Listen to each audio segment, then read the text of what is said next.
Hi, I'm Jessica Buslog, and today I'm going to demonstrate IV fluid and medication administration. I'm going to start by doing some hand hygiene and donning my gloves. I've got all my supplies back here. Hopefully you can see it all. There you go. And I'm gonna go over those in just a sec here. All right, my IV is here on my patient. I've got primary fluid, primary tubing,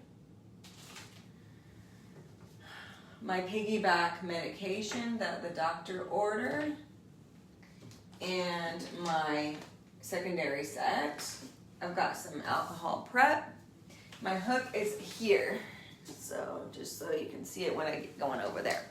The doctor ordered 250 milligrams of amoxicillin. That's going to run over 15 minutes. It's supplied in 100 mLs, so we've got that. We verified our 6 rights of med administration. Those are the right patient, right drug, right dose, right route, right time, and right documentation. I got it, documentation. Okay. We verbally confirmed with our patient that they do not have any allergy to amoxicillin. We also looked into the MAR and made sure they don't have an allergy there. Here are my dosage calculations. I did them ahead of time. Okay.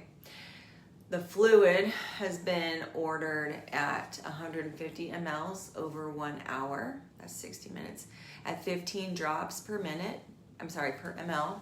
That gives us 37.5, which I rounded up to 38 drops per minute. Our amoxicillin, it's ordered at 50 milligrams. That's again in our 100 mLs. It's over 15 minutes. With our macro drip tubing is 15 drops per ml. So that equals 100 drops per minute. 15 and 15 and 100. Okay. All right, let me go over the anatomy, so to speak, of our tubing. This is our primary set. It's got our spike here, okay? We keep that cap on to keep it sterile. We don't want that exposed to anything because it does go right into our med bag or our fluid bag. This is our drip chamber. This keeps the air out of the tubing, which is here. All of this is the tubing. It keeps the air out, and also it lets us visualize our flow rate, how many drops are dropping. This is our roller clamp. I'm gonna keep it in the off position, but you adjust this, bringing it back to off all the way down and put back here. But you adjust this to get your flow rate just right. You move it up slowly, and the higher you go, the faster the drops go. This is our Y site. Here, this is our Y site. This is where the med goes in. The medication goes in here via IV piggyback, secondary, or a bolus. And then lastly, we have our adapter end, and that goes right into the IV. Okay.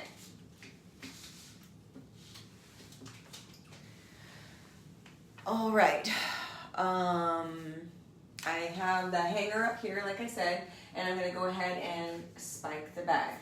This is our fluids here. I'm going to take off the cap. Okay. Again, this is in the off position, making sure. Now, since we're ready, we'll take the cap off of the spike, spike our bag. hang it on the lowest hook, at least 30 inches from our IV site, which is way down here, okay? I'm gonna prime the tubing by releasing, first I'm gonna get in the chamber. I'm going to fill this about half full. There we go. There we go. I'm gonna some water through so that I have no bubbles in my tubing. I'm going to take the cap off here, and I'm going to take the cap off my IV here, clean the patient's IV site, and attach my tubing. There we go. All right. I'm going to now adjust this to 38 drops per minute. So I'm slowly moving this ball up to get my rate right. It's a little slow, let's speed it up there. There we go. And I'm gonna literally count for a full minute to see 38 drops.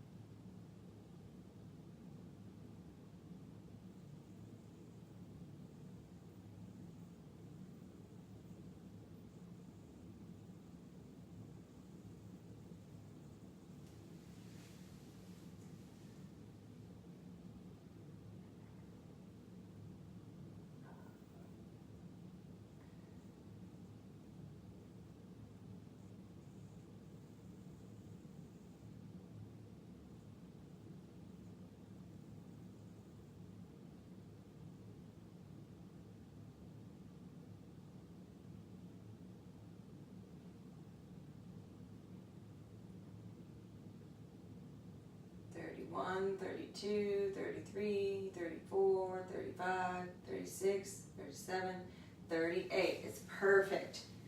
Okay, in the real world, I would let that run.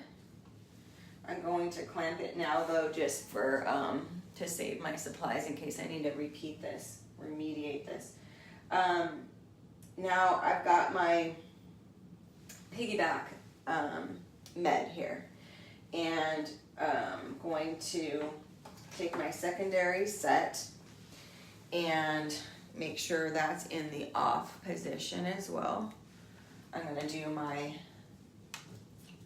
cap here, that fell on the ground. I'm going to spike this bag, so it's a little tighter. There we go. And this is going to go on the top hook.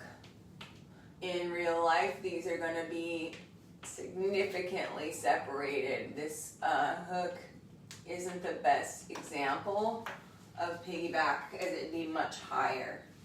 Okay. I'm going to, again, squeeze this, fill it halfway. There we go. I'm going to prime my tubing. No bubbles. There we go. All right. Gonna take a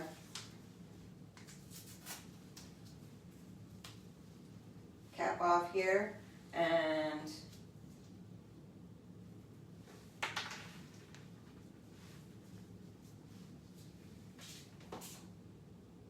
attach to my whiteboard.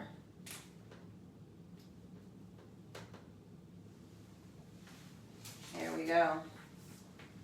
And I'm going to count again. I'm going to get this right at 100, so that's a lot faster here. But I'm going to count this again. I'll tell you when I start rolling this up slowly so I can Get that, there we go. We're good. Okay, I'm gonna count now.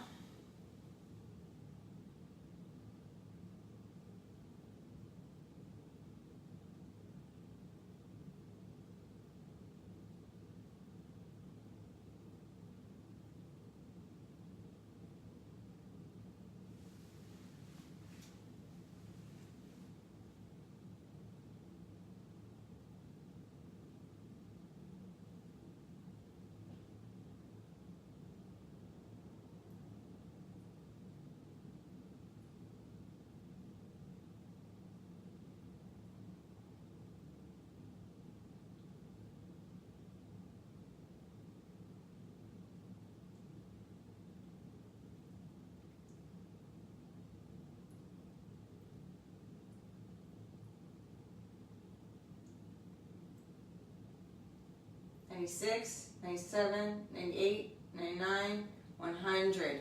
Okay, that's running perfect. So this is all connected beautifully. I'm gonna monitor this IV site. I'm gonna make sure it's not looking infiltrated, not red, not swollen. It's not, my patient's not complaining of pain, discomfort, or burning.